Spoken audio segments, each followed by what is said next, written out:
Friends, बात करती हूँ यूपी पीसीएस पेपर 6 के रिगार्डिंग।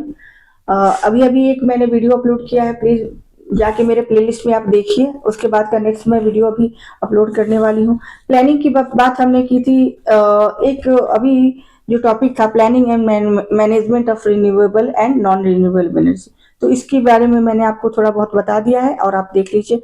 उसके बाद आते हैं अगेन, ये बहुत इंपॉर्टेंट है, डेमोग्राफी, पॉल्यूशन एंड सेंसस।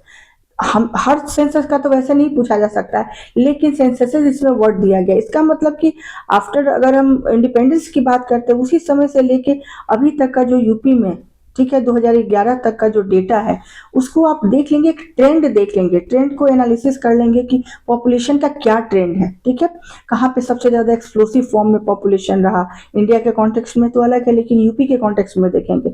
उसके बाद इसमें आप जरूर देख लेंगे कि जितने सिटीज है, हालांकि सिटीज की रैंकिंग अलग पूछी जाएगी, अर्बन एंड रूरल एरियाज में वो पूछे जाएंगे वो क्वेश्चन, लेकिन आप जरूर देख लेंगे सिटीज और कितने अर्बनाइजेशन का जो परसेंटेज है वो कितना है, पॉपुलेशन कितना है।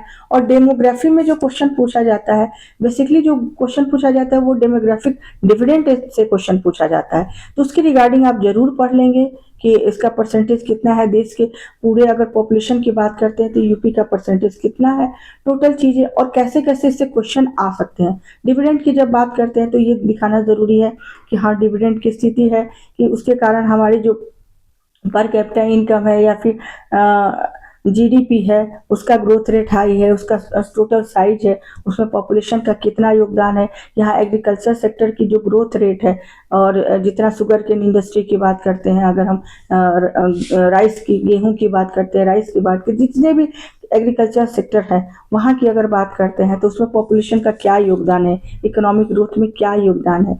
पर कैपिटा इनकम जो है वो अगर अच्छा जनरेट होता है तो उसके उससे देश की इकोनॉमी को आप सारी चीजों को एक जगह जोड़ कर बताएंगे। ठीक है, तो ये आप जरूर एक बार देखेंगे। डिविडेंड की कंडीशन को आपको उसके पॉजिटिव एस्पेक्ट में शो करना है कि डिविडेंड की कंडीशन है। ठीक है, और उसके बाद के जो क्वेश्चन पूछे जाएंगे, कुछ अलग तरीके के क्वेश्चन पूछे जाए। हाँ, इस क्वेश्चन में ध्यान रखेंगे, इस टॉपिक में आपको, आपके पास डेटा सफिशिएंट होने चाहिए। ये डेटा बेस्ड सिर्फ क्वेश्चन है, जितने आपके पास डेटा होंगे उतने आप चीजों को कंक्लूड कर पाएंगे, एनालिसिस करके और फिर कंक्लूड कर पाएंगे। बिना डेटा के ये क्वेश्चन अगर आपके पास नहीं है तो प्लीज अटेम्प्ट मत लीजिएगा ये क्वेश्चन, नहीं तो आपको मार्क्स बिल्कुल नहीं मिलने वाला है। तो यहाँ पे लिख लें कि डेटा बेस्ड क्वेश्चन है, ये टॉपिक है। ठीक है, अब आते हैं commercialisation of agriculture. Commercialisation of agriculture की जो भी बात करते हैं तो मेन इसमें जो चीजें होती हैं, एक तो इनपुट होता है। इनपुट को अगर हम बढ़ाते हैं, उसको कमर्शलाइज करते हैं, सबसे पहले जैसे कि ग्रीन रेवोल्यूशन में है, इनपुट ही बढ़ाना होता है। इनपुट में सारी चीजें आपको आ जाती है, इंफ्रास्ट्रक्चर, पूंजी, जितने फर्टिलाइजर्स हैं, इरिगेशन फैसिलिटी है, इंफ्रास्ट्रक्चर, जितनी चीजें आ सकती हैं वो आती हैं।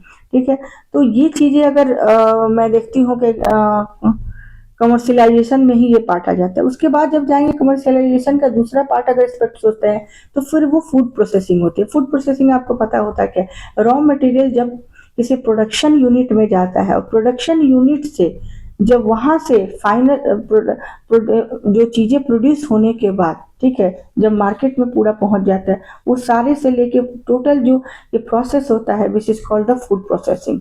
एक रॉ मटेरियल को, उसको फाइनल प्रोडक्ट तैयार करने और उसको मार्केट तक पहुंचाने, पैकेज के साथ, सेफ्टी के साथ उसको मार्केट तक पहुंचाने के साथ, कस्टमर के, कंज्यूमर के पास पहुंचाने तक की सारी प्रोसेसेस इसके इंक्लूड हो जाती हैं, जिनको हम 6 स्टेप में जानते हैं। उन स्टेप्स को एक बार फूड प्रोसेसिंग, हालांकि वैसे क्वेश्चन पूछते नहीं है, ठीक है, लेकिन आपको जानना चाहिए। कहीं भी आपको अगर मौका मिलता है तो छोटे से आप मैप ड्रॉ करके फूड प्रोसेसिंग के आपको सारे कंपोनेंट्स को, सारे उसके प्रोसेसेस को, मेथड को, आप मैकेनिज्म को बता सकते हैं। ठीक है, तो यहाँ पे आपको दिखाना होगा कमर्शियलाइजेशन कैसे हो रहा है। ठीक है, इकोनॉमी में, इकोनॉमी जैसे ही आप कमर्शियलाइजेशन की बात करते हैं एग्रीकल्चर में, ई नैम प्लेटफॉर्म जो है उसको जरूर देखेंगे। और जितने अगर फर्टिलाइजर से जितने भी वो है, क्या बोलते हैं, स्कीम्स हैं, या फिर ई नैम हो गया, फर्टिलाइजर्स के स्कीम्स हो गए, या सेंट्रल गवर्नमेंट या स्टेट गवर्नमेंट के जितनी भी एग्रीकल्चर से रिलेटेड स्कीम्स हैं, ठीक है, वो सारे आप दिखाएंगे। फाइनेंस से रिलेटेड जो भी स्कीम्स है एग्रीकल्चर के, ये सारी चीजों को जैसे दिखाएंगे आपको पता चलेगा कि हाँ, कमर्शलाइजेशन उसका हो रहा है। कमर्शलाइजेशन का तो यही मतलब है, प्रॉफिट के लिए जब कोई चीज़ को अगर हम तैयार करते हैं उसको और उसके बाद टेक्नोलॉजी ऐड कर देते हैं तो वो कमर्शियलाइज्ड हो जाता है तरीके से, क्योंकि अपने प्रॉफिट के लिए किया गया है। ठीक है, तो वो दिखाएंगे आपको, ये सारी चीज़ें आपको दिखाएंगी और यूपी में सही में हो रहा है ये सारी चीज़ें। वो दिखाने के बाद देखेंगे कि अगर कोई प्रॉब्लम है तो उसका सॉल्यूशन क्या है। सॉल्यूशन में जब भी आप बात करेंगे तो कुछ फिक्स है, जैसे एग्रीकल्चर सेक्टर में देखेंगे तो आपको देखना पड़ेगा कि स्कीम्स को हमेशा लाना पड़ेगा कि जो स्कीम्स गवर्नमेंट ने लॉन्च किया है उसको बताना पड़ेगा कि हाँ ये स्कीम से सॉल्यूशन की बात कर रही है। उसके बाद जो टेक्नोलॉजिकल एस्पेक्ट से जो चीज़ें डेवलपमेंट हुई हैं उनको आपको दिखाना पड़ेगा, ई नैम प्लेटफॉर्म को जरूर दिखाना पड़ेगा। फर्टिलाइजर सेक्टर में जो सब्सिडीज दी जा रही हैं, ठीक है, उसके रिगार्डिंग जो भी, जैसे आपको सॉइल कार्ड इशू किया गया, ठीक है, तो सॉइल क्या क्या है कि ये तो एडवांस टेक्नोलॉजी को ऐड किया गया एग्रीकल्चर डेवलपमेंट में। ई नैम को भी वैसे ही ऐड किया गया। जो माइक्रो फाइनेंस की भी फिर बात की गई, ठीक है, जो मार्जिनल फार्मर्स है उनके लिए जो बात की गई, फाइनेंस की जो व्यवस्था की गई वो भी आपको दिखाना होगा। ठीक है, इरिगेशन से रिलेटेड पीएम किसान योजना जो सम्मान निधि योजना है वो भी कहीं ना कहीं फार्मर्स के लिए है। तो ये सारी चीज़ों को आपको बहुत ही कॉम्प्रिहेंसिव फॉर्म में पढ़ के और एक जगह इनको कंक्लूड करना है। इन सारी जितने आपके पास इंफॉर्मेशन इकट्ठा होगी इन सारी चीज़ों को आपको बहुत अच्छे से एनालिसिस के साथ इनको कंक्लूड करना है। तो ये ध्यान रखें, ऐसे एक एक करके नहीं कि सिर्फ एक एडवांसमेंट की बात या फिर टेक्नोलॉजी की बात हो गई तो हमने सिर्फ वही किया। जितने एस्पेक्ट्स आप सोच सकते हैं उतना डालेंगे किसी भी चीज़ की। मैंने कल भी एक वीडियो में बताया था। ठीक है, अब आती हूँ नेक्स्ट जो है उसके बाद देखते हैं तो प्रॉब्लम्स के ये दिखा देंगे कि आप, अच्छा डेवलपमेंटल जो ये बहुत इंपॉर्टेंट है, आप इसे देख लेंगे। डेवलपमेंटल इंडिकेटर्स जो होते हैं वो क्या होते हैं। अगर हम, एक सेक्टोरल वाइज हो जाता है, अगर इकोनॉमी की बात करते हो अलग इसका इंडिकेटर्स होगा, अगर हम एग्रीकल्चर की बात करते हैं। लेकिन डेवलपमेंटल जो इंडिकेटर्स होते हैं वो आज के टाइम पे वो हमारी जो एसडीजी गोल्स होती हैं उन्हीं के द्वारा वो आइडेंटिफाई किया गया है और उन्हीं के द्वारा वो डिटरमाइन किया जाता है कि इतने तरह के हैं। और इन सारे जितने हमारे डेवलपमेंटल इंडिकेटर्स हैं मेजर जो जितने हैं वो हमारे इन 17 गोल्स में इंक्लूड हो जाते हैं। तो इसके कारण जब भी ये बात करेंगे तो आप एसडीजी को, मैं बार बार कहती हूँ, हर वीडियो में कहती हूँ, जो सस्टेनेबल डेवलपमेंट गोल्स हैं, ठीक है, उनको आप एकदम बिल्कुल रट जाए, क्योंकि वो हर जगह आपसे पूछा जाएगा। चाहे नीति आयोग का क्वेश्चन हो, चाहे डेवलपमेंट से रिलेटेड क्वेश्चन हो, कोई ग्रोथ से हो, क्लाइमेट चेंज से हो, पॉवर्टी से हो, अनएम्प्लॉयमेंट से हो, जेंडर इक्वालिटी से हो, कहीं से भी जैसे भी क्वेश्चन पूछा जाएगा एसडीजी उसमें इंक्लूड हो जाएगा। ठीक है, फाइनेंशियल इंक्लूजन से क्वेश्चन हो, सस्टेनेबल डेवलपमेंट तो अब ये है, तो वहां से आप देख लेंगे कि इसको सस्टेनेबल डेवलपमेंट से हमेशा डेवलपमेंट इंडिकेटर्स जो हैं उनको हमेशा उससे कनेक्ट करके शुरू में उस क्वेश्चन के साथ उसको कनेक्ट करेंगे, उसके बाद उसको पूरा इंडिकेटर सब दिखाएंगे। इकोनॉमिकल इंडिकेटर्स कौन कौन से होते हैं आपको ये भी पता है, स्टेट वाइज ये पूछा जा रहा है, स्टेट स्पेशल है। तो जीडीपी का सबसे पहले ग्रोथ रेट दिखाएंगे, सेक्टोरल उसके जितने वो है परफॉर्मेंस है, जैसे प्राइमरी सेक्टर का कितना है जीडीपी में हमारे कंट्रीब्यूशन, सेकेंडरी का कितना है, टर्शियरी का कितना है। सबसे पता है आपको टर्शियरी का सबसे ज्यादा, सेकेंडरी का, फिर प्राइमरी का।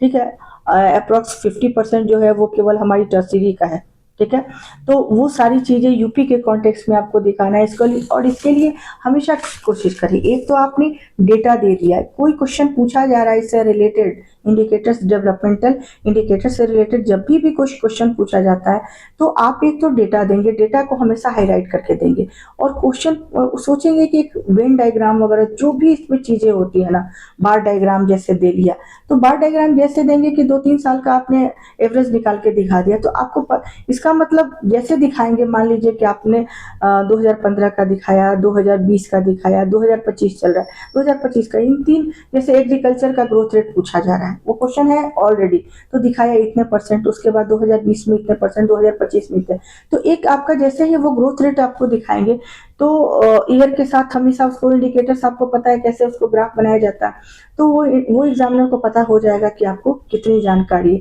और उसके आसान पे सबसे बड़ी बात है कि जैसे ही आपके पास ये ग्राफ होगा पूरा, आप उस क्वेश्चन जो आंसर होगा बहुत अच्छे से इवेलुएट कर उसको एनालिटिकल अप्रोच के साथ उसको आप कंक्लूड कर सकते हैं।